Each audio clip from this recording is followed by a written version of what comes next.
শুভ দুপুর বন্ধুরা। এখন আমি আমার এই ব্লগটা আজকে নতুন করে আবার স্টার্ট করছি। এখন বাজে বেলা সকাল মানে দুপুর 1টা।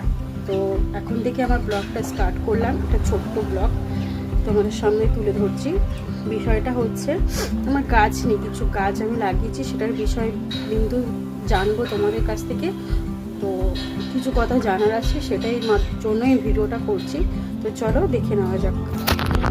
বন্ধুরা দেখো, এখন যেহেতু বর্ষাকাল চলছে, সেই কারণে মানে গাছগুলোর অবস্থা তো ভালো হওয়ার কথা, কিন্তু প্রচণ্ড খারাপ হয়ে যাচ্ছে। পাতা ঝরে যাচ্ছে, তারপরে ঠিকঠাক গাছে ফুল আসছে না। এগুলো হচ্ছে গোলাপ গাছ, এগুলোতে একদমই ফুল আসছে না। আমার শরীরটা একটু খারাপ, মানে মানিয়ে নিও তোমরা, কাশি হচ্ছে প্রচুর। আর এই গাছটাতে ফুল আসছে, এই অপরাজিতা গাছটাতে।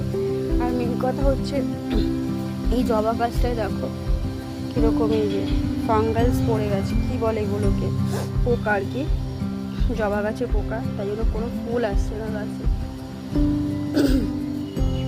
আর এই গাছগুলোতে কেমন পোকা, সব পোকা ধরে গেছে, দেখেছো?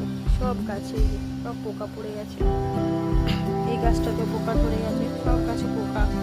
এই পোকাগুলো অ্যাকচুয়ালি কী করে যাবে সেটা একটা আমাকে জানি। এই যে সব জবা গাছে পোকা ধরে গেছে।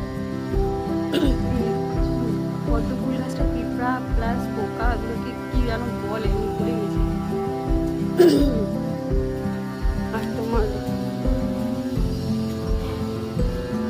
ফুল গাছগুলোতে হালকা একটু বড় হয়েছে। এই জবা গাছটা ঠিক আছে, দেখো এটাতে কড়িও আসছে প্লাস পাতা পোতা সব ঠিক আছে, কোনো পোকা ধরেনি এটাতে। আর এটাতেও কোনো পোকা ধরেনি, সব কড়ি এসছে, ফুল ফুটবে। এই ফুলটা খুব সুন্দর ফোটে। দেখো ঝাউ গাছটা কত বড় হয়ে গেছে। আর অ্যাডিনিয়াম ফুল গাছগুলো তো খুব বড় হয়েছে, অনেক ছোটো নিয়েছিলাম আমার কাকা বাড়ি থেকে, তো অনেকটা বড় হয়ে গেছে গাছগুলো।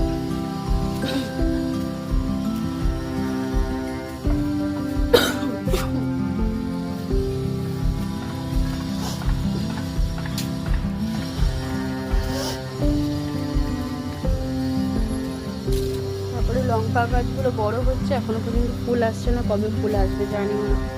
আর আমার বাবা অনেক পেঁপে গাছ লাগিয়েছে, 1টা 2টো 3টে 4টে 5টা। আর এটা তো অনেক পুরোনো গাছ, পেঁপে হচ্ছে এখন পর্যন্ত। আর দেখো পুঁই গাছ লাগিয়েছি, এই পুঁই গাছটা একটু মোটা হয়েছে। আর ওই পুঁই গাছগুলো সরু সরু। চাল কুমড়ো গাছ লাগিয়েছি, এই চাল কুমড়ো গাছ হচ্ছে, দেখেছো? আর এখন আমি রান্না বসিয়েছি, সবে ভাত আর ডাল বসিয়েছি, যে